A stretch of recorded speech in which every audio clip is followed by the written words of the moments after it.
Did you know a medieval queen was dug up and crowned years after her death because her king just couldn't let go? Or that another king built 12 giant stone memorials just to mark the spots where his dead wife's body rested on her way to her funeral. And get this, one of England's most important royal ancestors started out as a governess in a scandalous affair with a prince, but they ended up married with kids who changed history. Plus, imagine a queen so tough, she actually rode into battle with her husband, sword and all. And one king even wrote a whole book of love poems for his future bride while he was locked up in prison. It sounds like something out of a fantasy novel, but these stories, and more like them, are actually part of history. Forget the doom and gloom you usually hear about olden times. Some folks back then found some serious partnership, and here are their tales. Number 10. Boleslaw and Emnilda. The gentle strength behind Poland's first king. Imagine a fierce warrior, a man known for his ambition and strength, a guy who carved out a kingdom with his own 2 hands and a very sharp sword. That was Boleslaw. I often called the Brave. He was a major player in early 11th century Europe, the first crowned king of Poland, and a ruler who wasn't afraid to get his hands dirty. Now picture the kind of woman who could not only stand by his side but also earn his respect and maybe even soften his rough edges. That woman was Emnilda of Lusatia. Emnilda was a West Slavic princess, daughter of Dobromir, a Slavic ruler. Around the year 987, she became Boleslaw's 3rd wife. Now, in those days, royal marriages were almost always about politics, alliances, and making sure there were heirs to carry on the family name. We don't have love letters or diaries telling us their innermost thoughts, because that's just not how things were recorded back then. But we do have clues. Little snippets from old chronicles that paint a pretty interesting picture of their relationship. One of the most important sources from that time is the Gesta Principum Polanorum, written by a historian known only as Gallus Anonymous. He wrote about Boleslaw and Emnilda, and what he said is quite revealing. He described Emnilda as a woman of great wisdom and charm. He didn't just stop at saying she was nice. He went on to explain how her character actually influenced her powerful husband. According to Gallus, Emnilda had a way of softening his, Boleslaw's inborn fierceness. Think about that. This tough warrior king, known for his strong will, listened to his wife. Gallus Anonymous also wrote that Emnilda often turned his Boleslaw's harshness into gentleness and reconciled him with many of his enemies. This suggests she wasn't just a quiet figure in the background. She seems to have played an active role, advising him and helping to smooth over conflicts. For a king in a turbulent era, having a trusted advisor who could offer a different perspective and help with diplomacy would have been incredibly valuable. It hints at a partnership where her voice was heard and her judgment respected. Their marriage lasted for about 30 years, which was a good long time back then. And it was certainly a successful one in terms of family. They had at least 5 children who survived to adulthood. Their son, Moscow II Lambert, succeeded Boleslaw as king. They also had daughters, Veraminda, who married Herman I, Margrave of Meissen, another daughter who married Sviatopolk, the first of Kiev, and 2 others who became abbesses. Producing heirs and making good marriage alliances for your children was a huge part of being a successful royal couple. Emnilda passed away around 1017. Boleslaw outlived her by about 8 years, eventually being crowned King of Poland just before his own death in 1025. While the chronicles don't go into detail about Boleslaw's personal grief, the fact that Emnilda's positive influence was specifically noted by a contemporary historian suggests her presence was significant and valued. In a world where queens were often just political pawns, Emnilda seems to have carved out a role as a respected partner and a force for good, remembered for her wisdom and her ability to bring a touch of gentleness to a fierce king's reign. Number 9. Robert Guiscard and Sikelgaita, the warrior duo who dominated southern Italy. Picture this: a battlefield in the 11th century. Swords are clashing, men are yelling, and in the thick of it, leading her own troops, is a woman.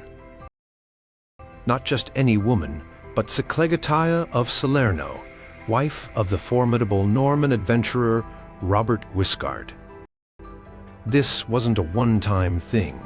Sikelgaita was known for riding into battle with her husband, fully armored, rallying the soldiers. If that's not a power couple, what is?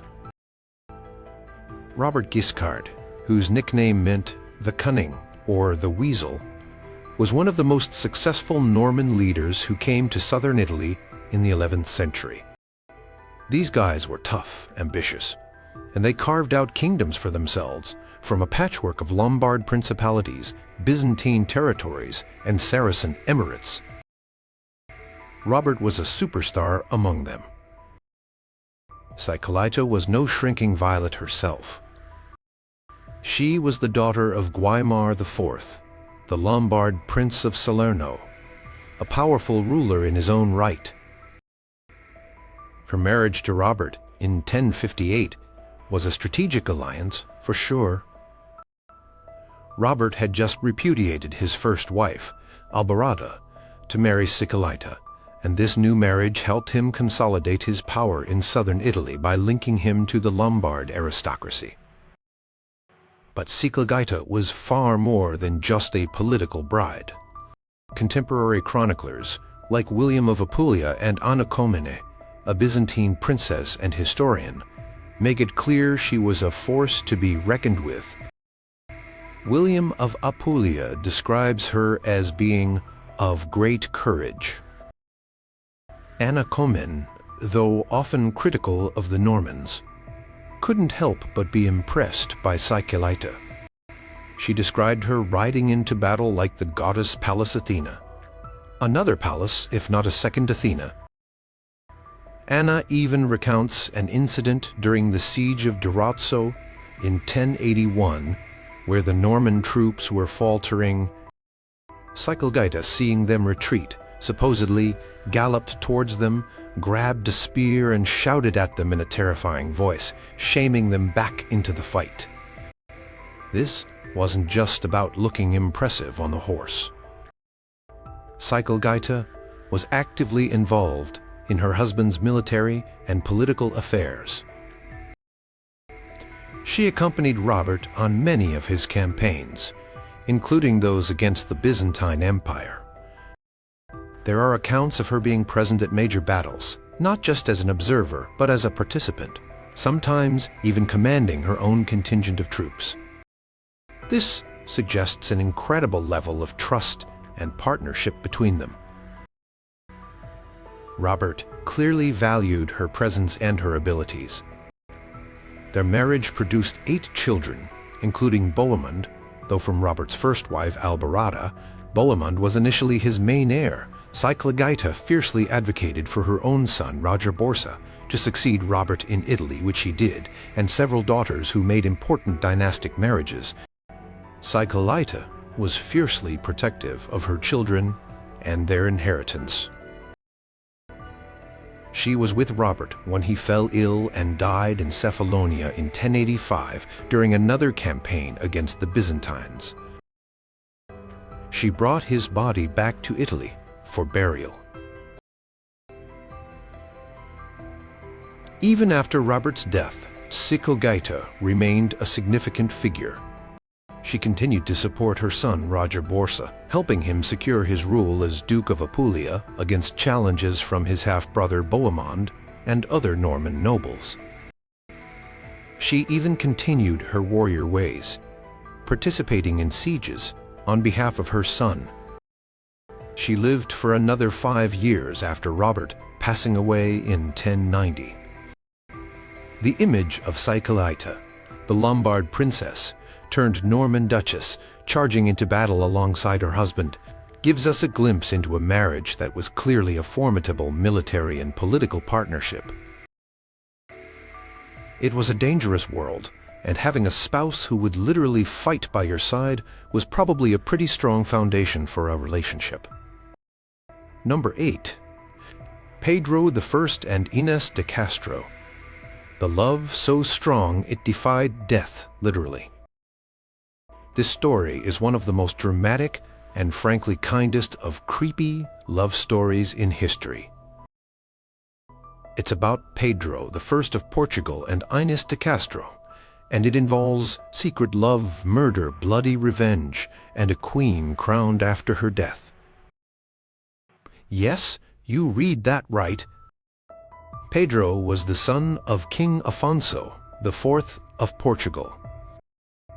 Around 1340, Pedro was married to Constanza Manuel of Castile for political reasons, as was standard. Ines de Castro, a noblewoman from Galicia, came to Portugal as one of Constanza's ladies-in-waiting. And that's where the trouble and the epic love story began. Pedro fell completely and utterly in love with Ines. It wasn't just a fling, it was a deep, passionate connection. They had a secret affair, and even after Pedro's wife Constanza died in 1345, just a few years after the marriage, following childbirth, the affair continued and became more open. Pedro and Ines had several children together. King Afonso IV was not happy about this at all.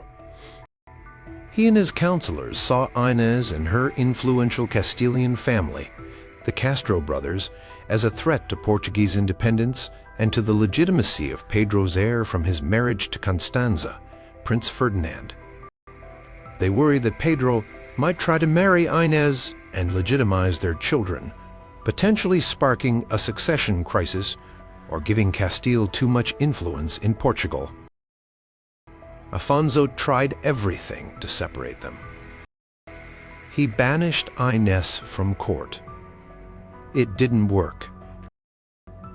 Pedro just set her up in a castle in Coimbra and continued their relationship. Frustrated and fearing for the future of his kingdom, King Afonso IV made a terrible decision.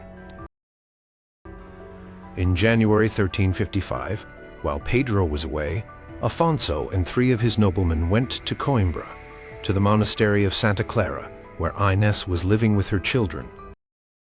Despite Ines reportedly begging for her life, and perhaps even her children pleading for their mother, Afonso gave the order, and his men murdered her. When Pedro found out, his grief was explosive. He was devastated and consumed by rage. He even waged a short civil war against his father.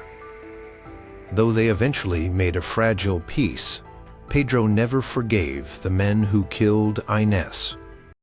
When King Afonso IV died in 1357 and Pedro became King Pedro I of Portugal, one of his first priorities was revenge. He managed to get 2 of Ines's killers extradited from Castile. The 3rd escaped. What he did to them was brutal.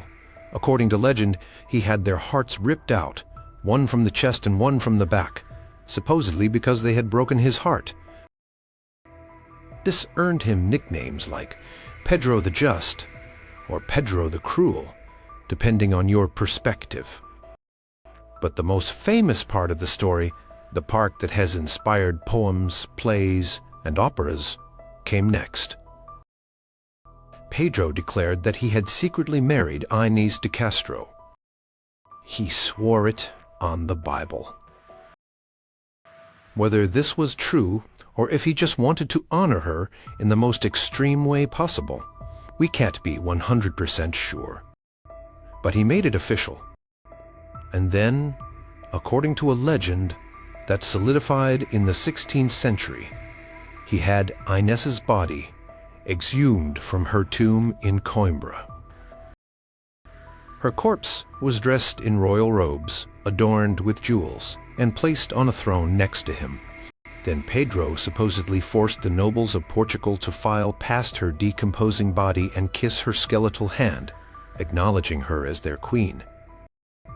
While the detail about the nobles kissing her hand is a later embellishment, and likely not factual, Pedro did ensure Ines was given a queen's burial. He had magnificent marble tombs built for both of them at the monastery of Alcobaça. The tombs are incredibly detailed and are placed foot to foot, so that on Judgment Day when they rise, the first thing they will see is each other. He also legitimized their children. Pedro never remarried.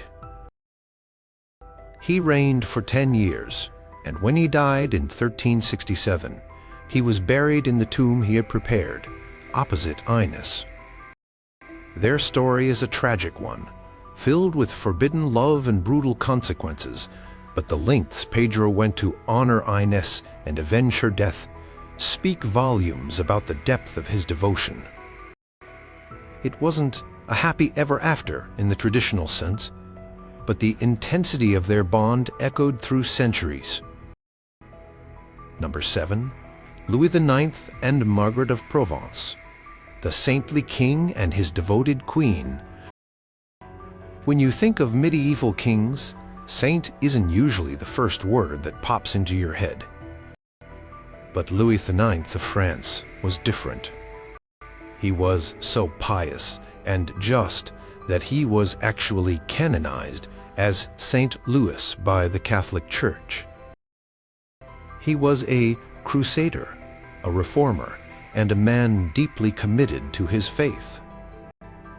And by his side through much of his remarkable life was his wife, Margaret of Provence. Their marriage, which lasted for 36 years, seems to have been one of genuine affection and mutual respect, even if it had some, let's say, mother-in-law issues. Margaret was one of 4 accomplished daughters of Ramon Berenguer, the 5th Count of Provence. All 4 sisters became queens, which is pretty impressive. Margaret married Louis IX in 1234. She was only 13 or 14, and he was about 20. It was, of course, an arranged marriage. Margaret's beauty and intelligence were noted by chroniclers, and Louis seems to have been quite taken with her from the start. However, there was a very large, very powerful presence in their marriage: Louis's mother, Blanche of Castile. Blanche had been regent of France during Louis's youth and remained incredibly influential throughout his reign. She was, by all accounts, a formidable woman, and she kept a very tight rein on her son and her daughter-in-law. One contemporary chronicler, Jean de Joinville, who was a close friend and biographer of Louis, tells some almost comical stories about how Blanche tried to keep Louis and Margaret apart. Joinville wrote that Blanche couldn't stand for Louis to be in his wife's company too much. He said that when the king and queen were staying in the same palace, they had to arrange secret meetings with ushers on lookout for Blanche. If Blanche discovered them together, she would reportedly try to separate them. On one occasion, when Margaret was dangerously ill after childbirth and Louis was comforting her, Blanche supposedly bustled in and tried to make Louis leave, telling him his presence wasn't helping. Margaret is said to have fainted from distress, crying out, "Alas, will you not let me see my lord, neither living nor dying?" It sounds like a medieval sitcom sometimes. Despite Blanche's interference, Louis and Margaret clearly developed a strong bond. They had 11 children together, which in itself was seen as a sign of a blessed and successful union. Margaret was also deeply devout, which would have aligned with Louis's own strong faith. Perhaps their shared piety gave them common ground and strength. One of the biggest tests of their relationship came during Louis's first crusade to the Holy Land, which began in 1248. Margaret insisted on accompanying him, which was a huge undertaking for a queen, especially as she was pregnant at the time. She gave birth to their son, John Tristan, in Damietta, Egypt, shortly after the Crusaders had captured the city. When Louis was later taken prisoner by the Mamluks after the disastrous Battle of Farisker in 1250, Margaret found herself in a terrifying situation. She was in Damietta with a newborn. The Crusader army was defeated, and her husband was a captive. But Margaret showed incredible courage and leadership.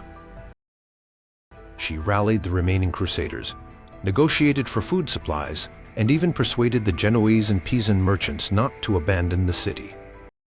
She played a crucial role in securing Louis's release by helping to gather the massive ransom demanded by his captors. She even used her own money and pledged her jewels. Joinville recounts how, when news of Louis's capture reached her, she was so distressed she asked an old knight to behead her if the Saracens took the city, to prevent her from falling into their hands. That's how high the stakes were. Louis, upon his release, acknowledged her strength and resourcefulness. They remained in the Holy Land for 4 more years, trying to strengthen the Christian states there before returning to France. Louis IX died in 1270 during his Second Crusade, this time in Tunis, from dysentery. Margaret outlived him by 25 years, dedicating herself to religious patronage and the welfare of her children. She never remarried. While their early years might have been complicated by an overbearing mother-in-law, the decades they spent together, their shared faith, their many children, and Margaret's unwavering loyalty and bravery during the crusade all point to a relationship built on deep foundations. It was a partnership that endured war, captivity, and the pressures of ruling a kingdom. Number 6. Maximilian I and Mary of Burgundy. The fairy tale. Romance that ended far too soon. Some royal marriages were all about cold, hard politics. Others, if you believe the stories, had a spark of something more, something that looks a lot like love. The marriage of Maximilian I, Holy Roman Emperor, and Mary of Burgundy is often held up as one of those rare romantic matches in an age of strategic alliances. It was a union that started with huge political stakes, but seems to have blossomed into genuine affection, only to be cut tragically short. Mary of Burgundy was one of the greatest heiresses in Europe. In 1477, her father, Charles the Bold, Duke of Burgundy, was killed in battle. Suddenly, at the age of 19, Mary inherited a vast and incredibly wealthy territory that included Burgundy, Flanders, Brabant, and the Netherlands. She was young, rich, and powerful, and every eligible prince in Europe wanted her hand in marriage. King Louis XI of France was particularly eager to snap up her lands, or at least marry her to his son. But Mary and her advisors had other ideas. They chose Archduke Maximilian of Habsburg, son of the Holy Roman Emperor Frederick III. He was handsome, chivalrous, and from a powerful family that could help Mary defend her inheritance against French aggression.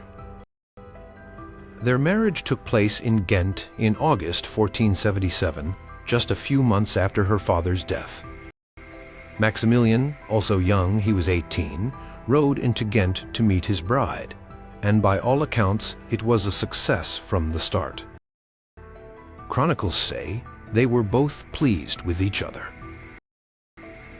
Mary was reportedly charmed by Maximilian's looks and knightly demeanor, and he was equally taken with her. What followed was not just a political partnership, but what seems to have been a genuinely happy marriage. They shared a love of hunting, falconry, and the outdoors.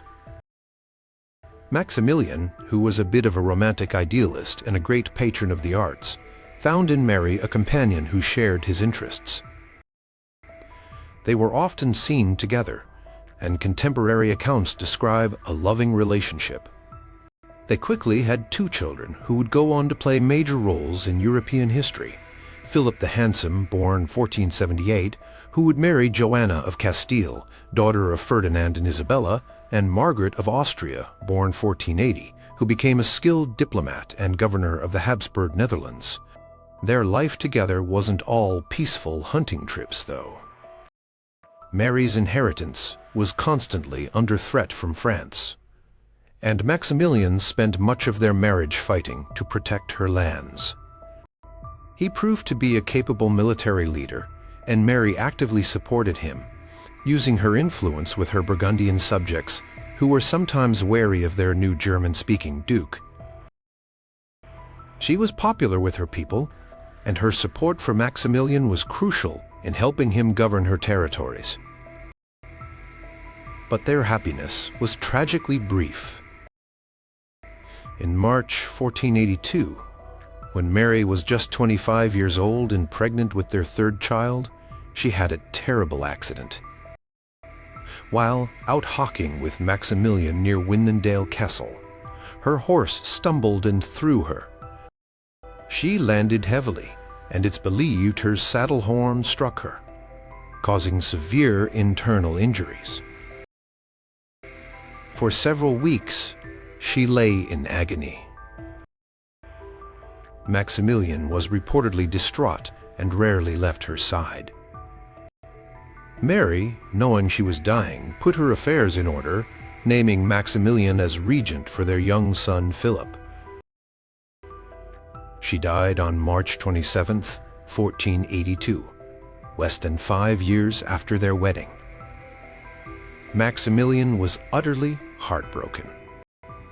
He never really got over her death, though he did marry again later for political reasons, to Bianca Maria Sforza of Milan, a marriage that was not particularly happy. Mary of Burgundy was always considered the great love of his life. He commissioned beautiful memorials for her, including her magnificent tomb in the Church of Our Lady in Bruges. He also wrote or commissioned several allegorical works and poems that lamented her loss and idealized their love. For the rest of his long life, he died in 1519, Maximilian cherished her memory. Their story, a brief but shining example of love in a high-stakes political marriage, became a romantic legend, a testament to a bond that even death couldn't entirely erase from memory. Number 5. James I of Scotland and Joan Beaufort, the king who wrote love poems from prison. Imagine being a king but locked up in a tower for nearly 2 decades. That was the fate of James I of Scotland. Captured by the English at sea when he was just a boy of 12 on his way to France for safety, he spent 18 long years as a prisoner, mostly in the Tower of London and Windsor Castle. It sounds like a recipe for despair. But for James, his long captivity had an unexpected silver lining. It led him to his future wife, Joan Beaufort. and inspired one of the most famous love poems of the Middle Ages. James was a king without a kingdom for a long time. While he was imprisoned in England from 1406 to 1424, his uncle, the Duke of Albany, ruled Scotland as regent. The English treated James well enough, giving him a good education. He learned to read, write, play music, and, crucially, to write poetry. And it was during his time at Windsor Castle that he looked out his window one day and saw a young lady walking in the garden below. Her name was Joan Beaufort. Joan was no ordinary lady. She was the niece of King Henry IV of England and granddaughter of the powerful John of Gaunt, Duke of Lancaster. We'll hear more about him later. She was well-connected, well-educated, and according to James, incredibly beautiful. He fell head over heels in love. He poured out his feelings in a long allegorical poem called The King is Quare, the King's Book. In it he describes his despair in prison, then his joy at seeing Joan from his window, comparing her to a goddess and detailing how her appearance filled him with hope and love.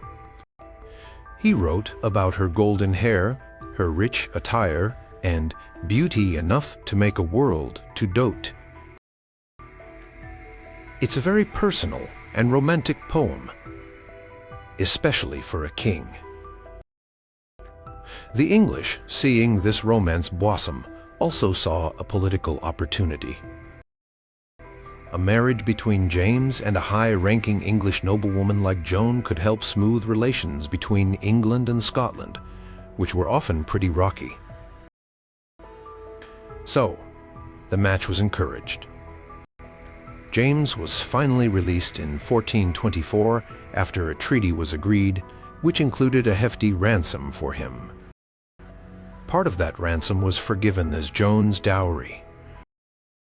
They were married in Southwark Cathedral in London in February 1424, just before James returned to Scotland to finally claim his throne. By all accounts, their marriage was a successful one. James was an energetic and determined ruler, eager to bring order and strong governance to Scotland after years of weak regency. Joan was by his side as his queen.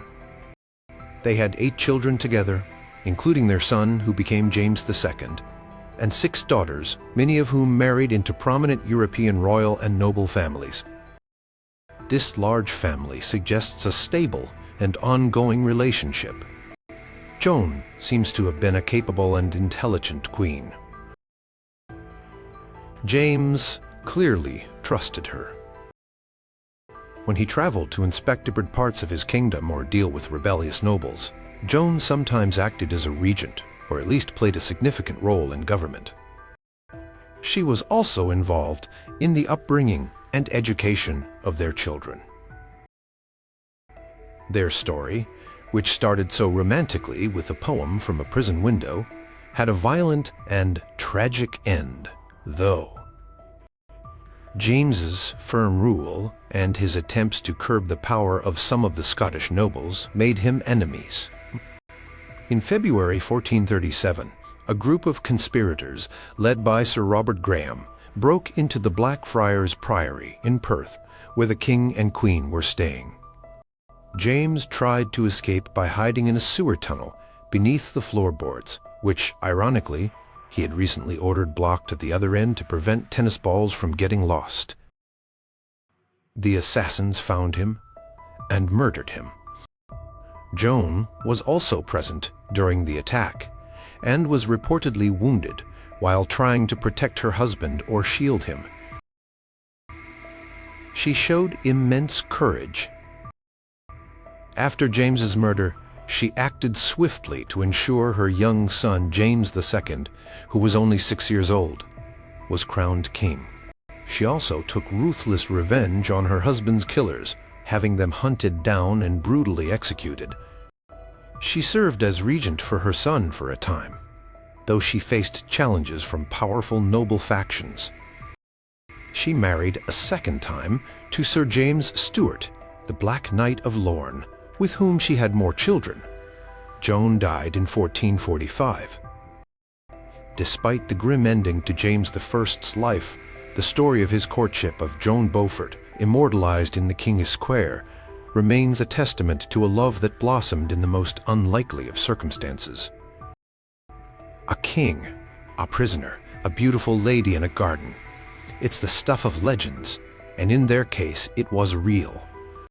Number 4. John of Gaunt and Katherine Swynford, the scandalous affair that forged a dynasty. This is a love story that had it all: scandal, decades of devotion, illegitimate children, and an eventual marriage that changed the course of English history. John of Gaunt was one of the most powerful men in 14th century England.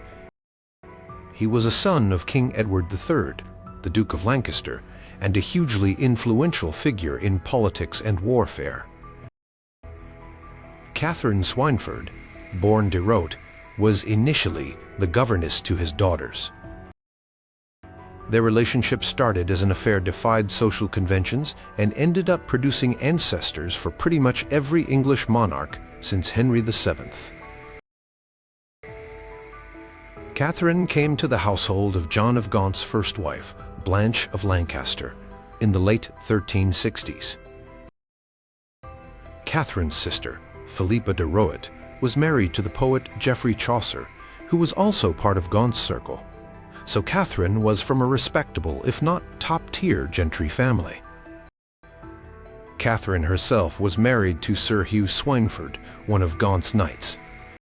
After Sir Hugh died in 1371, and a few years after Blanche of Lancaster had also passed away, John of Gaunt and Katherine Swynford began a long-standing affair. This wasn't just a casual fling. It was a deep, committed relationship that lasted for decades.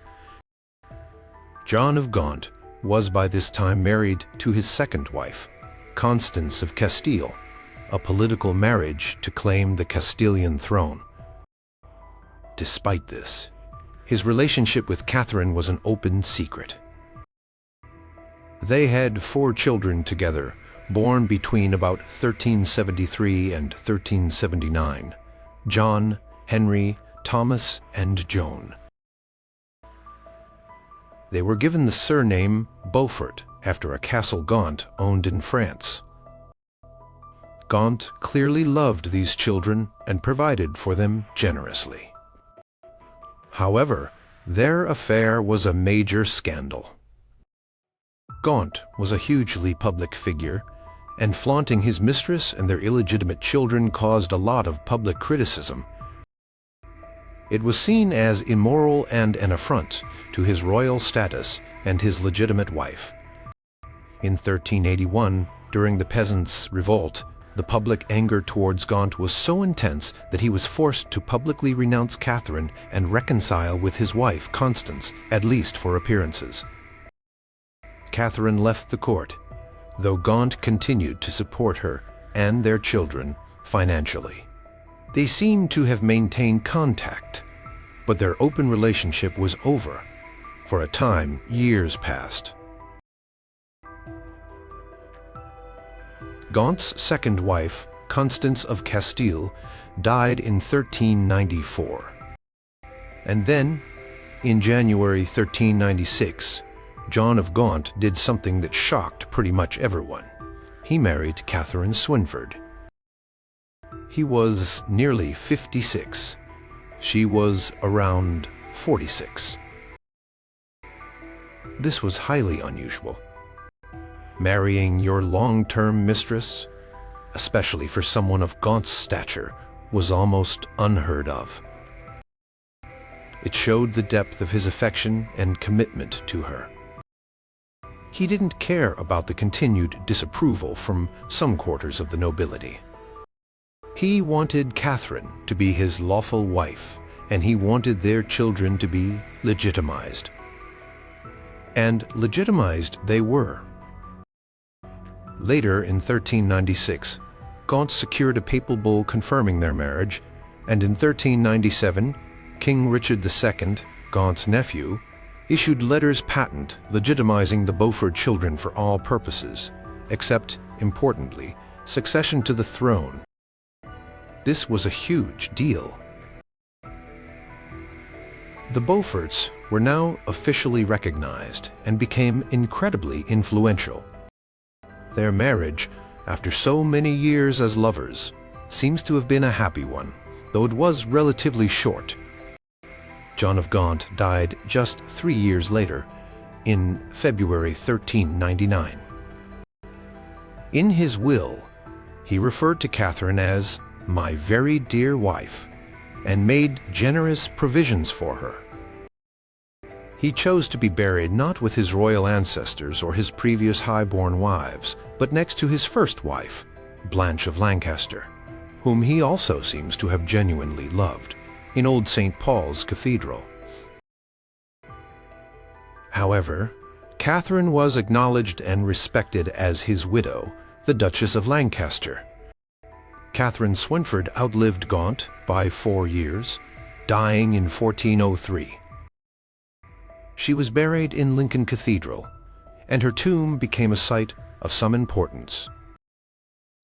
The legacy of their love affair and eventual marriage was enormous. Their Beaufort children and their descendants played pivotal roles in the Wars of the Roses. Their eldest son, John Beaufort, was the grandfather of Margaret Beaufort, who was the mother of King Henry VII. It was through Margaret Beaufort that the Tudor dynasty claimed its connection to the Plantagenets. So, in a very real way, the love between John of Gaunt and Katherine Swynford, a governess who became a duchess, shaped the future of the English monarchy. It's a story of enduring love that overcame social barriers and left an indelible mark on history. Number 3. Edward III and Philippa of Hainault. The enduring partnership that defined an era. King Edward III of England reigned for a remarkable 50 years, 1327 to 1377, a period marked by the outbreak of the 100 Years' War, the Black Death, and significant developments in English Parliament and national identity. By his side, for over 4 decades of this tumultuous reign, was his queen, Philippa of Hainault. Theirs was a marriage that began as a political alliance but grew into a famously stable, fruitful, and seemingly affectionate partnership, providing a bedrock of stability for the royal family and the kingdom. Philippa was the daughter of William, Count of Hainault, in what is now part of Belgium and France. The match was arranged when Edward was still a prince, partly to secure allies and mercenaries for his mother, Queen Isabella, and her partner Roger Mortimer, in their successful bid to overthrow Edward II. Edward and Philippa were actually second cousins. They were married in York Minster in January 1328, not long after Edward became king. He was about 15, and she was around 14. From the beginning, Philippa seems to have won over the English people. Chroniclers like Jean Froissart, who knew her well and served in her household, praised her for her kindness, compassion, and gentle nature. She wasn't one for meddling too much in politics in an overt way, but her quiet influence was felt. One of the most famous stories about her illustrates her compassionate character perfectly. In 1347, after Edward III had successfully besieged the French port of Calais, he was reportedly so angry at the town's stubborn resistance that he demanded 6 of its leading citizens, the burghers of Calais, surrender themselves to him, barefoot, with ropes around their necks, ready for executions, according to Froissart. the heavily pregnant Queen Philippa knelt before her husband and tearfully begged him to spare their lives. She argued that executing them would be a cruel act and would bring ill repute upon him. Edward, looking at his beloved wife, relented, saying, "Ah, lady, I wish you had been anywhere else but here. But I cannot refuse you. I give them to you. Do with them as you please." Philippa then had the burghers brought to her, gave them food and clothing, and sent them away safely. Whether this story is entirely accurate or somewhat embellished, it cemented Philippa's image as a merciful and kind queen. Their marriage was incredibly fruitful. They had at least 12 children, many of whom survived to adulthood and played significant roles in English history, including Edward the Black Prince, Lionel, Duke of Clarence, John of Gaunt, yes, him again, and Edmund, Duke of York. This large family with its many strong sons provided stability for the succession and also formed the basis for the later dynastic struggles of the Wars of the Roses. But during Edward and Philippa's lifetimes it was a source of strength. Philippa wasn't just a passive queen. She accompanied Edward on some of his campaigns in Scotland and on the continent. In 1346, while Edward was away fighting in France, where he won the famous Battle of Crecy, the Scots invaded northern England. Philippa, acting with decisiveness, rallied the English forces. She rode among them before the Battle of Neville's Cross, near Durham, encouraging the troops. The English won a resounding victory, even capturing the Scottish king, David II. This showed she was more than capable of taking charge when needed. She was also a patron of learning and trade. She supported scholars, including Jean Froissart, and encouraged the wool trade, which was vital to England's economy. She brought weavers from her native Flanders to England, helping to develop the English cloth industry. Queen's College, Oxford, was founded in her honor by one of her chaplains. After 41 years of marriage, Philippa fell ill with a dropsy-like condition. She died in August 1369 at Windsor Castle. Froissart gives a moving account of her deathbed scene. He says she asked Edward to fulfill 3 promises: to pay all her debts, to carry out her charitable bequests, and, when he died, to be buried beside her in Westminster Abbey. Edward, weeping, promised to do so. Froissart wrote that King Edward felt her death most acutely and did not long survive her in happiness of heart.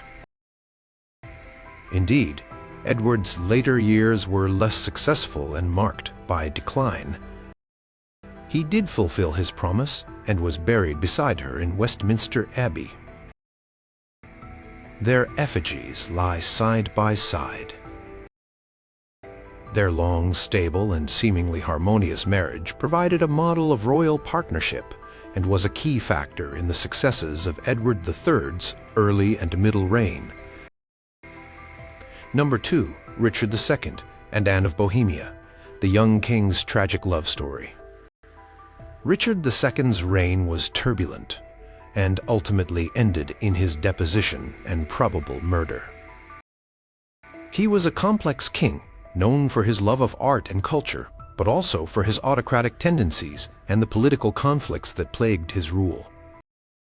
Yet, amidst all the drama of his reign, there's a story of a remarkably loving and devoted marriage to his first wife, Anne of Bohemia.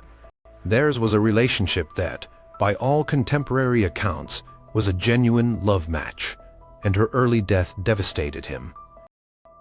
Anne was the daughter of Charles IV, Holy Roman Emperor, and King of Bohemia. The marriage, which took place in January 1382, was primarily for diplomatic reasons. Richard was about 15, and Anne was the same age. England was looking for allies in its ongoing war with France, and an alliance with the Holy Roman Empire seemed promising. However, the marriage wasn't initially popular in England. Anne brought no dowry, and the alliance didn't yield immediate military benefits. Some chroniclers grumbled about the expense. Despite the unpromising political start, Richard and Anne quickly grew deeply attached to each other. Unlike many royal couples who lived largely separate lives, Richard and Anne were frequently together. Anne was not a major political player in the way some queens were, but she seems to have had a gentle and moderating influence on her husband, who could be hot-tempered and impulsive. She was known for her kindness, and was often called Good Queen Anne. Several times, she is recorded as interceding on behalf of people who had incurred the king's wrath, successfully begging Richard for mercy. For example, she pleaded for the citizens of London when Richard was furious with them in 1392, and he relented, partly due to her intervention. The chroniclers of the time, even those who were critical of Richard, generally spoke well of Anne and noted the king's deep affection for her. The Westminster chronicler, for instance, remarked on their mutual love. They were married for 12 years, and while they had no children, which was a disappointment and potentially a political problem, their bond only seemed to strengthen. Tragically, their happiness was cut short. In June 1394, while the court was at Sheen Palace, later Richmond Palace, Anne died of the plague. She was only 28 years old. Richard was utterly overwhelmed with grief. His reaction was extreme and gives us a powerful insight into how much he loved her. He was so distraught that he reportedly ordered Sheen Palace, the place where she died, to be completely demolished. While it wasn't entirely razed to the ground immediately, it was largely abandoned and fell into disrepair for a couple of decades because of Richard's grief-stricken association. Richard also commissioned a magnificent joint tomb for himself and Anne in Westminster Abbey, even though he was still alive. This was unusual.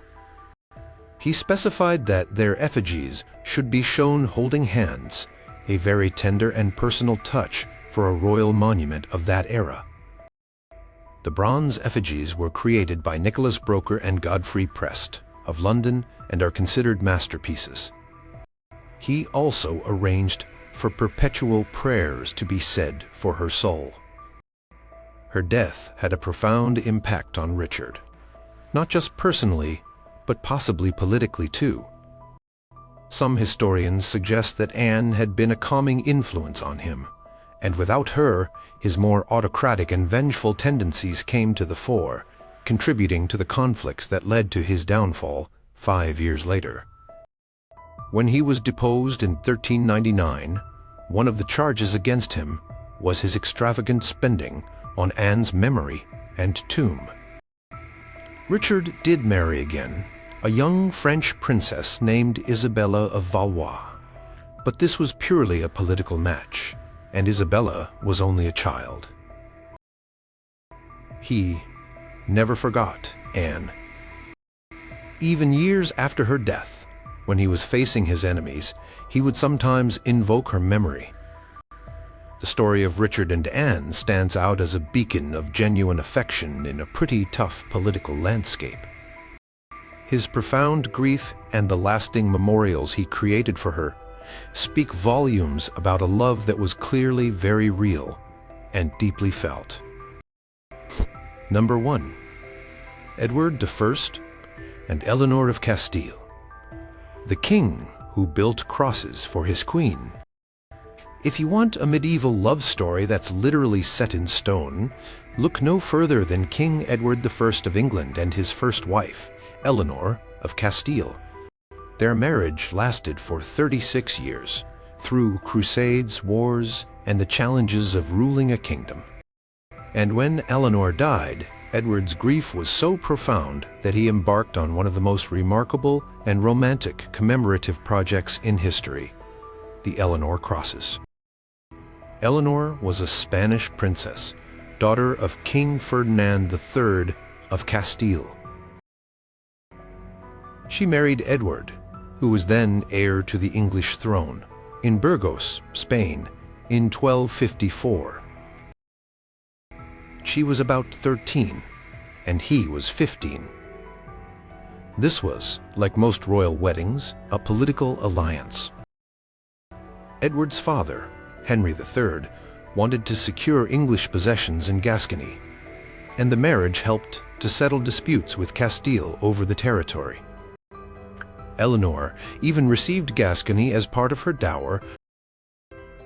For the first decade or so of their marriage, England was in turmoil due to the Second Barons' War, a civil conflict between Henry III and his rebellious nobles, led by Simon de Montfort. Edward played a key role in these wars, eventually defeating de Montfort. Eleanor was with him through much of this dangerous period. She even accompanied him on crusade to the Holy Land from 1270 to 1272. Legend has it that when Edward was wounded by an assassin's poisoned dagger in Acre, Eleanor saved his life by sucking the poison from the wound. While this specific story is likely a romantic embellishment from later centuries, contemporary accounts say a surgeon cut away the affected flesh. It reflects the perception of her devotion and loyalty. What is certain is that she was a steadfast companion to him in dangerous and unfamiliar lands. They became king and queen in 1272, while they were still on their way back from the crusade. Henry III died while they were abroad. Their coronation took place in 1274.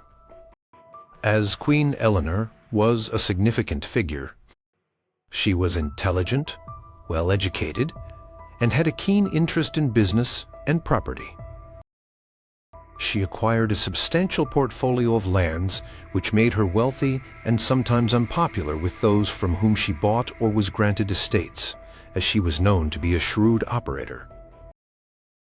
However, she was also a patron of literature and learning, and she maintained close ties with her Castilian homeland, bringing Castilian influences to the English court. What really stands out about their relationship is the evidence of deep personal attachment. They had a large family, at least 14 children, though many died young, as was common. Their youngest son, also named Edward, born in Caernarfon Castle in Wales, would become Edward II. Unlike many royal couples where the king had numerous mistresses, Edward I is not known to have had any illegitimate children during his marriage to Eleanor, which was highly unusual for the time and suggests a faithful relationship. They were rarely apart for long periods. The most powerful testament to their bond came after Eleanor's death. In the autumn of 1290, Eleanor fell ill while traveling with Edward in Nottinghamshire. She died at Harby, near Lincoln, on November 28th. Edward was heartbroken. He was present at her deathbed. He then decided to honor her in an extraordinary way. Her body was embalmed, and her viscera were buried in Lincoln Cathedral. Her heart was taken to the Dominican friary at Blackfriars in London. The rest of her body was then carried in a solemn procession all the way from Lincoln to Westminster Abbey for burial. And here's the incredible part. At every place where Eleanor's funeral procession stopped overnight on its journey south, Edward ordered a magnificent memorial cross to be erected. There were 12 of these Eleanor crosses. They were elaborate, beautifully carved stone monuments, often adorned with statues of the Queen. Lock-use included Lincoln, Grantham, Stamford, Geddington, Northampton, Stony Stratford, Woburn, Dunstable, St Albans, Waltham, Westcheap, Cheapside in London, and Charing, now Charing Cross in London. Today, only 3 of these crosses survive in something close to their original form, at Geddington, Northampton, and Waltham Cross. But their very existence speaks volumes. This was an unprecedented public display of grief and love from a formidable warrior king. Edward also ensured Eleanor had a magnificent tomb in Westminster Abbey, with a beautiful gilt bronze effigy. He wrote to the Abbot of Cluny, shortly after her death, saying, "Whom in life we dearly cherished, we do not cease to love in death." For a tough, often ruthless king like Edward I, known as Longshanks and the Hammer of the Scots, these actions reveal a deep, personal sorrow and a profound affection for the woman who had been his partner for nearly 4 decades. Theirs was a marriage that combined political expediency with what appears to have been genuine, enduring love and companionship, leaving a legacy not just in their descendants but in the very landscape of England.